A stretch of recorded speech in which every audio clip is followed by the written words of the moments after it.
Grab a Bible if you would and open up to the book of Job. As I say that, I know that there's a kind of a steady groan in the congregation because there's no good sermons that ever come out of Job. It's a sermon, or it's a book that is designed around the idea of grief, and so all I can say is buckle up, because that's essentially what we're going to be doing this morning, is we're going to concentrate most of our efforts inside of the book of Job. I will, though, before we get into that, I will tip my hat for just a couple seconds to Jeff Driggers on that last song. There is no good time to click the next slide on that song. When you're talking about that bass lead that goes into the next slide, you're cutting somebody off. And so I don't know how Jeff was able to manage that. I'm sure the chaos in his mind over the last 2 minutes was about at a 10. Appreciate him for kind of guiding us through that. Appreciate that. I appreciate Joe with leading the songs. Some of those I had heard before. Some of them I hadn't heard in a long time. You never mentioned him to me. It's arguably the most haunting song in the entire songbook. And so I appreciate you leading that. It needs to be sung. It needs to be remembered as we think about especially the concepts in that book. The year was 1944. It was about a year or so before World War II was officially over. And the Ringling brothers were in town in Hartford, Connecticut. And it was like most of the stops in their trip. That was when the circus was really in full bloom, and it was a pretty large event where people would go to it. And you had about 2,000 or 3,000 people inside of the tent that was taking place there with the circus and the trapeze artists. Right around the time of the trapeze artists, it started a fire. And the fire started, most people think, innocently enough. They think somebody just tossed a cigarette to the side and mixed with a little pile of grass and kind of spread. What they found out later was that it was essentially arson, that somebody had started the fire on purpose. But regardless of what happened, what you have happening in this middle of the circus is a cataclysmic event that really hadn't been on scale many times before in national history. It's certainly not in a little town like Hartford, Connecticut at that point. They estimated the casualties as somewhere around 170 people. Of course, you can add another 24 of that of injuries after the fact. 700 people were injured. That should tell you just how many people were underneath this tent at this point. It was pure pandemonium. One of the survivors of this event was a 9-year-old boy named Bob O'Connell. And Bob O'Connell, as he talks about the story later, still, even in interviews 8 years after the fact, can't do it without choking up. He's sitting here talking about how not only did he lose his sister, his 2 grandparents, and his mother. His father fortunately survived in this fire. But he also talks about the interaction that he has with his mother right before the flames hit, right before everybody kind of rushed outside. It's a horrible event. And if you do any research into this, as I'm sure we have several firefighters in the audience with us, you probably know about it. If you do any research into it, there are no redeeming qualities from this outside of safety measures that are brought into this. But put yourself in 9-year-old Bob O'Connell's shoes real quick. What do you say to somebody in that moment that has a loss like that? Imagine you see a 9-year-old Bob sitting over there outside of the tent. You walk to him and you think to yourself, I know exactly what he's lost, and I know exactly how bad this situation is, maybe not to the full extent of it, but I need to go talk to this 9-year-old whose entire world is just kind of falling around outside of him. What do you say to somebody like that? The trick answer is obviously, of course, there's nothing really you can say to somebody, but the difficulty is we all want to. If you see a 9-year-old sitting there, you naturally want to go and talk to that person, whether it's giving him a hug, whether it's putting your arm around him. You want to say something that can soothe that moment for him. The reality is there's no words and there's no actions that usually can, and that puts us somewhat in a bind. I'll tell you what Job's friends did. If you look in Job, the 4th chapter, this is after kind of the story begins. If you read the first chapters, you can see, which we've talked about Job the last year. This is not going to be a recurring thing. Hopefully this will be the last time I talk about Job forever. I never want to bring up this story ever again. But we've talked a lot about Job. There's no sense in rehashing a lot of the finer points. But chapters 1 and 2 essentially create a personal loss that I don't know could be any greater. What you have happening in the first 2 chapters is not only the loss of your livestock and your resources, all of your natural wealth that you've accumulated, but you, more importantly, lose your family. And Job finds himself at the end of Job chapter 2 in a state of deep mourning and grief. And of course, his friends show up, which is the natural cause. That's what we talked about a second ago. We all want to be there in moments like this. But I think in this case, Job probably would have preferred his friends to stay away. Look in Job, the 4th chapter.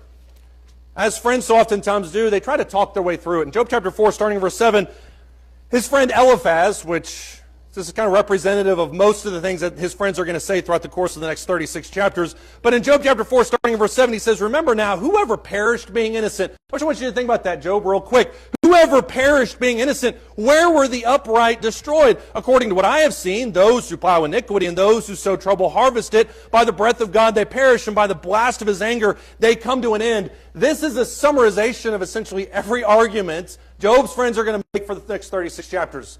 They look at Job's situation, which can only be really deduced to the hand of God because it's so, unfortunately, timing-wise perfect for them. And he says there's no scenario in which this is an accident. What God is trying to do here is punish you.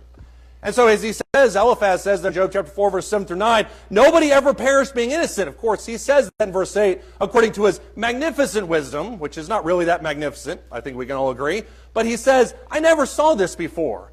The only reason that God would be doing something like this is because he's trying to punish you. And so the first thing that his friends say, which honestly the conversation could have stopped there. I don't know how Job didn't just attack them with physical violence at this point. But essentially what they say is, it's your fault. Just when you think it couldn't get any worse, go to Job chapter 8. Job chapter 8, starting in verse 2, now you have another guy that enters the conversation. Because obviously, if Job is going to be insistent, as he is so often in this book, if Job is going to be insistent that it is not anything he did, then the answer is that it has to be somebody else. Why not choose somebody who perished in this event? Job chapter 8, starting in verse 2, Bildad, should have been Bildad the Silent, instead it's Bildad the Shuhite. Bildad the Shuhite answered, how long will you say these things and the words of your mouth be a mighty wind? Does God pervert justice? Justice is firm. There has to be some blame for this. Does the Almighty pervert what is right? Then he hits arguably the hardest blow in the entire book. If your sons sinned against him, then he delivered them into the power of their transgression. Notice what he says here now. You see Job's grief that is so monumental. They identified it themselves in Job chapter 2. But the grief is so monumental that Job sits for an entire week in the dirt, cutting himself with potsherds. And Bildad just takes that knife and twists it a little deeper. And he says the answer, if you're going to be insistent that it wasn't you, the answer is that it has to be your children. Children reaped the benefit or the punishment of their own sins. And so maybe see it in that light, Job. Obviously, that makes everything better. Verse 5, if you would seek God and implore the compassion of the Almighty, if you are pure and upright, surely now he would rouse himself for you and restore your righteous state. Though your beginning was insignificant, yet your end will increase greatly. There are all sorts of disagreements about what Bildad means in verse 7. There are some who will argue that he's talking about physical resources, that you are just going to be closer to God, or that you're going to be replenished for all these different things. Some spiritually argue this, that since he's distant from God now, even though he was close to him, his ending will be much closer towards God. This moment is going to bring him intimacy with Jehovah. There's another school of thought that argue that what Bildad claims here is the idea that it's okay that you lost children because you'll get more children, which you see at the end of the book of Job. Bildad can feel free to exit stage left as far as I'm concerned. And so the conversation with Job, where people are trying to console him, trying to make sense of this situation, the conversation turns from, it's your fault, Job, to it has to be their fault. I think at this point, Job is probably content with not really knowing why any of this is happening. If this is the answer, I would have preferred not to know it. And then tucked away in the corner, there's a fourth friend. Look in Job chapter 32. Job chapter 32, starting in verse 1. Elihu, who is admittedly the youngest, he's furious for a lot of reasons. And Elihu is sitting off to the side, and he's observing all this. And I think sometimes when we look at these conversations that these people have in regards to Job, sometimes they just kind of bleed together. It's good to see the differences in their arguments. And Elihu gives an offering, gives an idea that is quite a bit different than what Eliphaz and Bildad have argued for. Job chapter 32, starting in verse 1, it says, these three men ceased answering Job because he was righteous in his own eyes. It can't be his fault, can't be his kids' fault. Job has made sacrifices for them, obviously, so those two arguments seem to fall flat. The anger of Elihu, the son of Barachel the Buzite, against the family of Ram burned against Job because he justified himself before God. That's one reason why Elihu was mad. Elihu was mad that in the face of all of this sound and logical reasoning, Job still has the gall to defend his righteousness. So Elihu's mad about that. He's mad, verse 3, his anger burned against his three friends because they had found no answer, and yet they still condemned Job. So another reason Elihu was mad. is because all this arguing, all this talking, all this blaming of other people, and there's still no answer. Verse 4, now Elihu had waited to speak to Job because they were years older than he. And when Elihu saw that there was no answer in the mouth of the three men, his anger burned. Elihu is furious at this point because he has sat by for hours, maybe at this point, after sitting in the dirt with Job for a week. He's listened to argument after argument fall flat in his own eyes. He's listened to Job hypocritically in his own eyes denounce all the claims against him, and he thinks he has a better idea. What is Elihu's reasoning for all of this? Look in Job 32, or 33, starting in verse 23. Job 33, starting in verse 23. Job 33, starting in verse 23. He says, if there is an angel as mediator for him, 1 out of 1,000, to remind man what is right for him, then let him be gracious to him and say, deliver him from going down to the pit, for I have found a ransom. Let his flesh become fresher than in youth. Let him return to the days of his youthful vigor. And then he will pray to God, and he will accept him, that he may see his face with joy, and he may restore his righteousness to man. He will sing to men and say, I have sinned, and perverted what is right. Perverted what is right, and it is not proper for me. He has redeemed my soul from going to the pit, and my life shall see the light. This is a difference in Elihu's attitude. As I mentioned a second ago, sometimes we just bleed these ideas together. But Elihu has a slightly different viewpoint on the situation. Whereas the friends are by and large saying, it's your fault. That's the only logical explanation. And Bildad is saying, well, maybe it's somebody else's fault. What Elihu determines is that there's a lesson here to be learned. Why is it Elihu argues throughout the course of his 6 or 8 chapter monologue? Why is it that Job is the only one left? Why is that?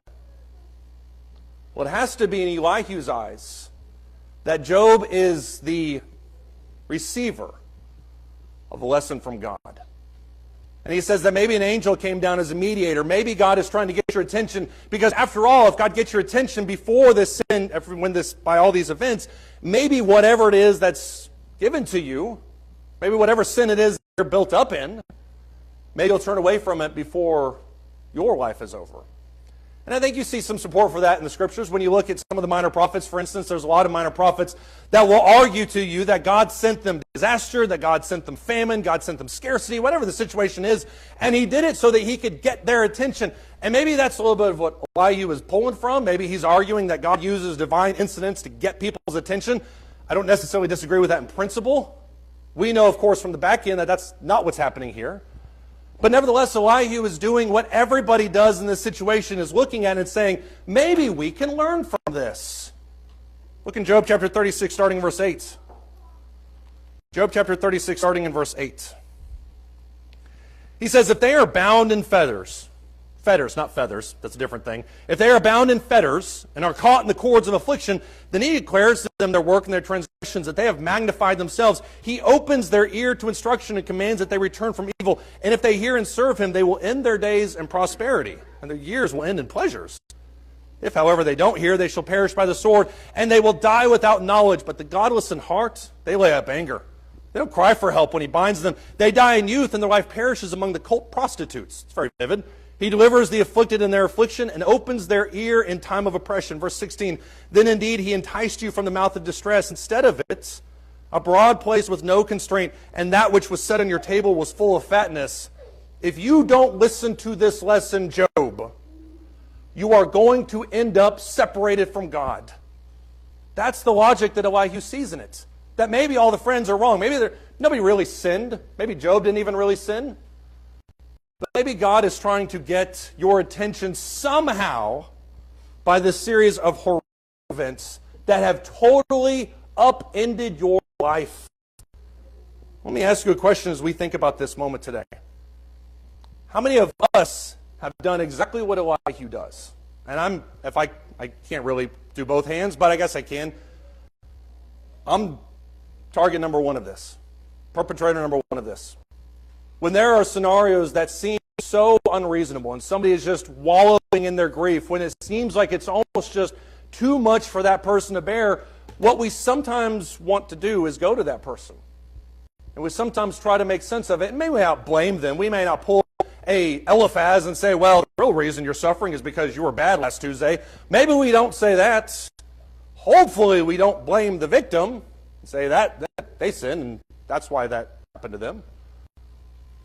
But we try to make sense of it. We try to pull logic out of it. We try to explain it away, even going so far as what Elihu says. It says, let's just take a second.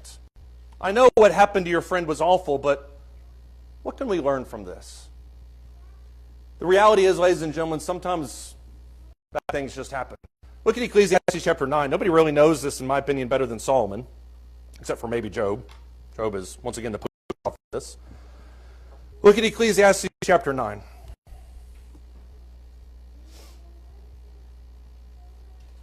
Ecclesiastes chapter 9, starting in verse 7. Solomon has a habit of just kind of jumping around with various things and pulling lessons out and then stringing thoughts together. But what Solomon often does in the book of Ecclesiastes is he builds on his arguments. He will say something and then he will reinforce it, and then he'll come back later and reinforce it with something else. So by the time you get to this stage in Ecclesiastes, Solomon is not only making his argument from one vantage point, he's built on it now through several different means. And what he essentially arrives at this late in his book is that sometimes chance just happens. Look in Ecclesiastes chapter 9, starting in verse 7. This is the positive side of chance. He says, "Go then, eat your bread in happiness, drink your wine with a cheerful heart, for God has already approved your works. Let your clothes be white all the time. Let not oil be lacking on your head. Enjoy life with the woman whom you love all the days of your fleeting life, which he has given to you under the sun. For this is your reward in life and your toil in which you have labored under the sun." This is a really powerful comment, in my opinion, for this generation. Because sometimes what we see in the world around us is an army of influencers on social media, otherwise, that will tell you how to hack your life. And they'll tell you that in order to optimize your toothbrushing routine, what you need to do is you need to have your toothpaste out in your toothbrush beforehand, because if you do that, you can spend 3.5 seconds longer in bed and not 3.5 seconds putting toothpaste on your toothbrush. We need to optimize your life. We need to make it as efficient as possible. Solomon takes a step back from that. And he says, essentially, you can do all the engineering on your world that you want. What it really boils down to is just enjoying the blessings that God has given you. Don't be so obsessed with the future. Don't be obsessed with squeezing the most out of every moment.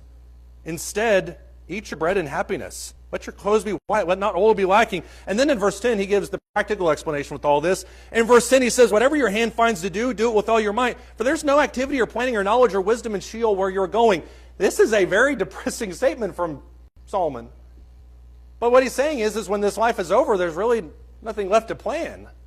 So whatever you're going to go do it now. And not just do it, but do it with everything that you have. Verse 11, I once again saw, as he ponders, I once again saw that under the sun that the race is not to the swift, the battle isn't to the warriors, and neither is bread to the wise, nor wealth to the discerning, nor favor to men of ability. For time and chance overtake them all. Moreover, man does not know his time, like fish caught in a treacherous net and birds trapped in a snare. So the sons of man are ensnared in an evil time when it suddenly falls in them. You can plan all you want, and the guy that weighs 300 pounds more than you may still beat you in that foot race. You just don't know.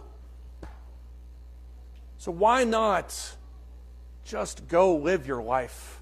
And this isn't a nihilistic concept where we're talking about how everything doesn't matter. That's not really the point. The point is in this idea of trying to control every aspect of your life. And especially as you funnel over to Luke the 13th chapter and searching for meaning of it. Luke chapter 13. I'm sorry, searching for meaning in death. There is meaning in life. I don't want to make any mistake there. But the ancients had a real problem with this just like we do. They looked at cataclysmic scenarios and they tried to ascribe some divine underpinning to it. Luke chapter 13, starting verse 1. Now on the same occasion there were some present who reported to him about the Galileans whose blood Pilate had mixed with their sacrifices. Obviously there's something bad happening here. And Jesus asked them, do you suppose that these Galileans were greater sinners than all other Galileans because they suffered this fate? Now put your finger there real quick and I'll tell you right now, they did think that. I know that because when you look at John chapter 9 and you see the man that's born blind, the first question out of their mouth is, who sinned, this guy or somebody else? They absolutely ascribed things that happened as divine intervention. And so when Jesus says this comment, verse 2, do you think they were worse because of what happened to them? He says, I tell you no, but unless you repent, you will all likewise perish. Do you suppose, verse 4, that those 18 on whom the tower in Siloam fell and killed them were worse culprits than all the men who live in Jerusalem? I tell you no, but unless you repent, you will all likewise perish. The mentality with so much of it of us is, if there's not something immediately happening to me in the here and now, then that means God approves of my actions. And that's not always the case, because sometimes things just happen. Sometimes it just happens. That's why Jesus says, God causes the rain to fall on the just and on the unjust. Sometimes bad things just happen.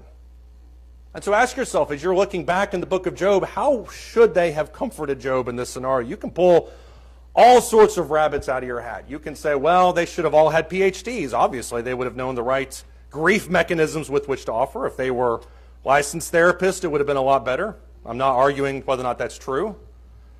But honestly, if you look at the book of Job, especially in chapter 2, their best option at this moment is just to sit with them. Look in Job, the 2nd chapter. Job chapter 2, starting in verse 9. This is the moment in Job when the friends are at their best. And it's ironically when they didn't say anything. Back up and give the context in Job chapter 2 and verse 9. It says, his wife said to him, do you still hold fast your integrity? Curse God and die. After all, just end your life. He said to him, you speak as one of the foolish women speak. Shall we indeed accept good from God and not accept adversity? And yet in all this Job did not sin with his lips. There's not a more pressing person that can tempt Job than his wife. When Job's 3 friends heard of all this adversity that had come upon him, they each came from his own place. Eliphaz the Temanite, Bildad the Shuhite, once again should have been Bildad the Silent, and Zophar the Naamathite, and they made an appointment together to come to sympathize with him and comfort him. And when they lifted up their eyes at a distance and did not recognize him, they raised their voices and wept. And each of them tore his robe and threw dust over his head towards the sky. Then they sat down on the ground with him for 7 days and 7 nights with no one speaking a word to him, for they saw that his pain was very great. They sat for a week because no words could soothe the situation. And it's at this moment in their relationship with Job when you see the real way to comfort one another. This is how you do it according to what we saw right there in Job chapter 2 verses 11 through 13. First you go to them. This is simple. When they heard what happened, they went to them. And then you cry with them. That's in verse 12. And then after that, you say with them. There's a sense in which when we're with people that are going through periods like this, you offload your grief to the person nearest to you. If the person wants to talk, to offload it themselves, that's fine. But just having that proximity doubles the reinforcement, doubles the emotional baggage that somebody can carry. And rather than try and talk their way through it, you just sit with them. Let's go to Acts chapter 12 as we end this morning. Acts chapter 12. I say end, it's going to be another half hour, so let's roll with it. Look in Acts chapter 12. I didn't hear laughter, I heard murmuring, so maybe it'll be longer, who knows. Acts 12, starting in verse 1. It says, about that time Herod the king laid hands on some who belonged to the church in order to mistreat them. And he had James, the brother of John, put to death with the sword. That's one verse that describes the execution of one of the apostles of Jesus. When he saw that it pleased the Jews, he proceeded to put Peter to arrest Peter also. Now it was during the days of unleavened bread. That is right around the Passover time. Passover would start, the days of unleavened bread is moving forward. And it was one of the 3 festivals that Jews were required to be in Jerusalem for. So not only is there an audience, but there is a monumental, enormous audience of very devoted Jews. This is done very publicly. Verse 4, when he had seized him, he put him in prison, delivering him to 4 squads of soldiers to guard him, intending after the Passover time to bring him out before the people. So Peter was kept in the prison, but prayer for him was being fervently made by the church of God. That's an important point. When you look at verse 5 and you kind of skip into verse 6, we're enamored by the escape plan of Peter. How Peter is in prison and how he is arrested and he's between 2 guards. An angel comes in and kicks him awake and then opens the door and they leave and he finds himself in the middle of the street and goes to the closest house. That's all great. But the end of verse 5 is where the real, I don't want to say magic because that cheapens it, but that's where the real emotional weight is. Prayer for him was being made fervently by the church towards God. You know, when we come together at services, we sing and we take the Lord's Supper and we study together. We do all the things that we should do. We lean on each other before and after services. But the way that we begin and end services is with prayer. And I think that's what we should do. We should pray as much as we need to pray, as much as we want to pray. But I think sometimes we look at those as bookends for services and we think, okay, when we have the first prayer, that means we're getting going. And when we have the last prayer, that means it's over. And we can go to tamales and we can have fajitas, and that's great. I don't think we can shortchange that moment. Because what you saw here in Acts chapter 12, verses 1 through 5, was a group of people that recognized that their brother was in danger and gathered together intently to assist in that endeavor. I know of churches that have entire Wednesday nights centered around prayer. I know of brethren that have Sunday mornings every once in a while where all they do is pray together. I know of some churches that whenever they have somebody in their congregation that has a real sincere need, they'll meet on a Thursday night and pray together for an hour. That's the power of prayer. And some of those things are necessary because we feel the emotional weight of that. If you look in Acts chapter 12 and verse 10, this is after the escape. It says, when they had passed the first and second guard, they came to the iron gate that leads into the city, which opened for them by itself. And they went out and went along the street, and immediately the angel departed from him. Now when Peter came to himself, he said, now I know for sure that the Lord has sent forth his angel and has rescued me from the hand of Herod and from all the Jewish people that were expecting. From the hand of Herod and from all that the Jewish people were expecting. Notice what Peter discerns here. In verse 11, what he discerns is that this angel didn't just show up, that God sent his angel. That's the power of prayer, ladies and gentlemen. We sometimes think to ourselves, as we talked about last week, I think we've talked about prayer quite a bit over the last month, whether it's in sermons or invitations or whatever it may be. We talk about the power of prayer, but you see it in that moment, that a group of Christians had gathered together for the sole purpose of going towards God in prayer. And I don't want to make the mistake of saying that God doesn't hear individual prayers, because He absolutely does. I believe that to my core. I've seen it. I know it. I've read it. But when the church prays, God leads into that. God goes a little bit deeper in seeing a group of Christians come together. And that's what we as Christians are supposed to be doing. We talk about the power of prayer all the time, and we see it in regards to regular events. But when do we see it in something like this? And so I would encourage each other, as we're thinking about this in our own life, to not just think about what we can do in terms of saying the right thing to the person, but what can we say towards God? How can we sit and then talk to God in that way? And if you're here this morning and for some reason you're not a Christian, I would love to pray with you. I'd love to pray for you. Everybody else here would as well. Maybe you've been apostate. Maybe you've been away from God. Whatever the situation is, I believe that God has allowed you this opportunity to turn your life back to Him. And so if there is any way that we can help you, I ask that you come while you stand and while we sing.